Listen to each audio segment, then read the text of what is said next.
ரொம்ப சிம்பிளாக இன்றைக்கி தஹி பேகன் தான் பார்க்க போகிறோம். இது வந்து ஒரு 5 to 10 மினிட்ஸில் முடிக்கக்கூடிய வேலை இது. இதை ஸ்கிப் பண்ணாமல் வீடியோவை பாருங்கள். வாங்க பார்க்கலாம். ஹலோ ஹாய், வெல்கம் டு குக்லாஸ் கிச்சன். இன்றைக்கி நம்ம கிச்சனில் ஒரு சூப்பரான ஒடிசா ரெசிபி தான் பார்க்க போகிறோம். தஹி பேகன் தான் பார்க்க போகிறோம். ஆக்சுவலாக இந்த ரெசிபி எனக்கு தெரியாது. என்னோடய ஃப்ரெண்டு தான் சொன்னாங்க, இந்த ரெசிபி ரொம்ப நல்லா இருக்குப்பா, ட்ரை பண்ணுங்க அப்படின்னு சொல்லிட்டு. எங்கள் வீட்டு குட்டீஸ்க்கே ரொம்ப பிடிச்சிருந்துச்சு அப்படின்னாங்க. நம்ம சும்மாவே ஒரு டிஷ்ஷு பார்த்தா ட்ரை பண்ணுவோம். ஸோ குழந்தைங்களுக்கே பிடிச்சிருக்குதுன்னா அதை ட்ரை பண்ணிடலாம் அப்படின்ட்டு தான்.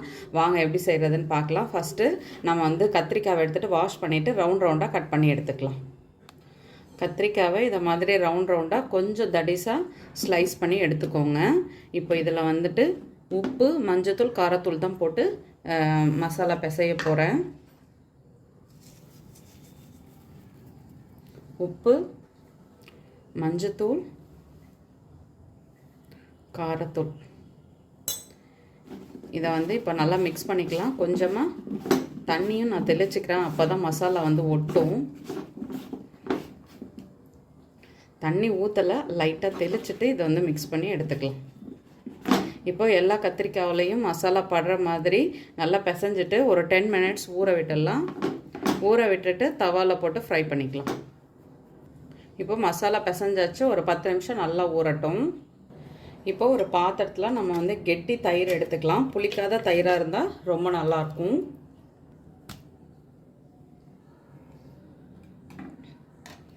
இதில் வந்துட்டு கெட்டி தயிரை சேர்த்துக்கிட்டேன்.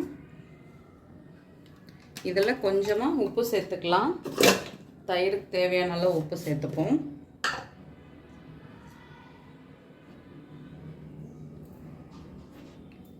இப்போ இதை வந்துட்டு நல்லா பீட் பண்ணி எடுத்துக்கலாம்.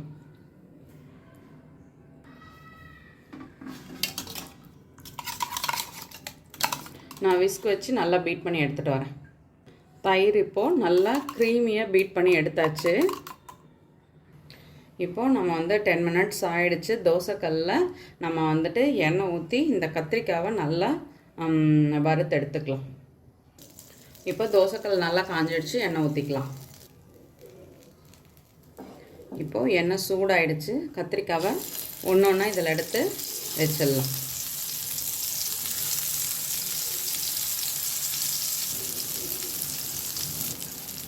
இதை வந்துட்டு பொறுமையாக நல்லா வேக வச்சு எடுத்துக்கலாம். இதிலே இது வந்து நல்லா வெந்துடணும். வேகாமல் இருந்ததுன்னா சரியாக இருக்காது. அதனால் திருப்பி விட்டு நல்லா வேக வச்சிடலாம். இது வந்துட்டு கொஞ்சம் ஆவியில் வேக வச்சிடலாம் அப்படின்றதுனால நான் மூடி போட்டு வச்சுட்டேன். ஒரு 2 மினிட்ஸ் இப்படி வச்சுருந்துட்டு அப்புறம் எடுத்துக்கலாம். ஏன்னா கொஞ்சம் நல்லா வேகணும் இல்லையா, அதுக்காக.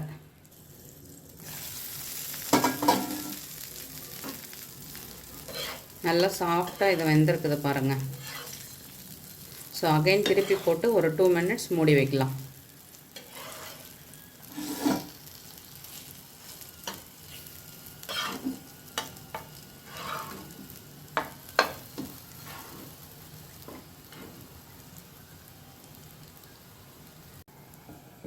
அகைன் ஒரு 2 மினிட்ஸ் வேக வச்சுட்டு நம்ம வந்து எடுத்துடலாம்.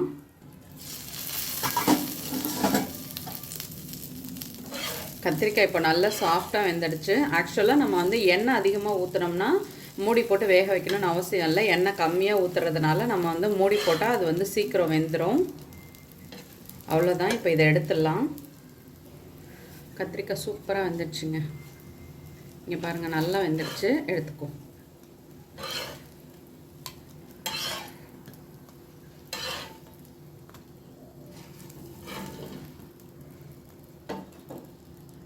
இப்போது இந்த கத்திரிக்காய் மேலே நம்ம பீட் பண்ணி வச்சுருக்க தயிரை சேர்த்துக்கலாம்.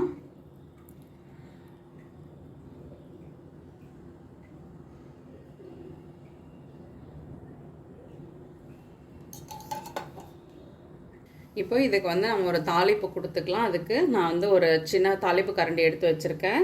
இப்போது இது சூடானதும் நம்ம வந்து 1 ஸ்பூன் அளவு எண்ணெய் சேர்த்துக்கலாம். இப்போது கரண்டி சூடாயிடுச்சு. நான் 1 ஸ்பூன் அளவு எண்ணெய் சேர்த்துக்கிட்டேன்.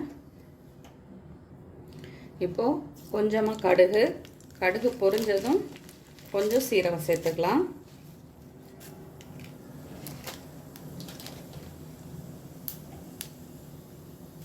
இப்போ கடுகு சீரகம் நல்லா பொரிஞ்சிடுச்சு. இதில் கொஞ்சமாக கருவேப்பிலை, அடுத்து காஞ்ச மிளகாய், இது கூட கொஞ்சமாக வெங்காயம். ஒரிஜினல் ரெசிப்பியில் வெங்காயம் கிடையாது, இது வந்து டேஸ்ட்டுக்காக ஆட் பண்ணுறதுன்னு தான் சொன்னாங்க. இப்போ இதை வந்து நல்லா மிக்ஸ் பண்ணிக்கலாம்.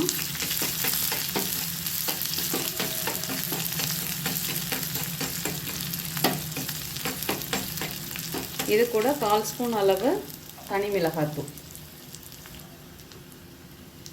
அவ்வளோதான். இதை நல்லா கலந்து விட்டுக்கலாம். கலந்து விட்டுட்டு நம்ம ரெடி பண்ணி வச்சுருக்க இந்த தயிரில் சேர்த்துக்கலாம்.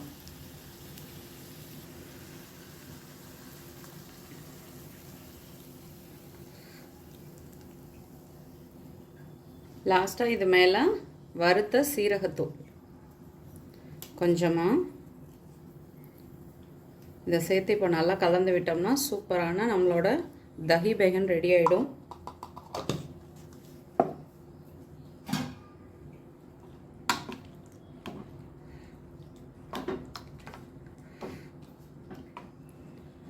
சிம்பிளாக அதே சமயம் சூப்பராக நம்மளோட தஹி பேகன் ரெடி ஆகிடுச்சு. நீங்களும் வீட்டில் ட்ரை பண்ணி பாருங்கள். பிடிச்சிருந்துச்சுன்னா மறக்காமல் ஃப்ரெண்ட்ஸ் அண்ட் ஃபேமிலிக்கு ஷேர் பண்ணுங்கள். ஷேர் பண்ணுறதோட மட்டும் இல்லாமல் வீடியோ பிடிச்சா கண்டிப்பாக செஞ்சு பார்த்துட்டு உங்களோட கமெண்ட் சொல்லுங்கள்.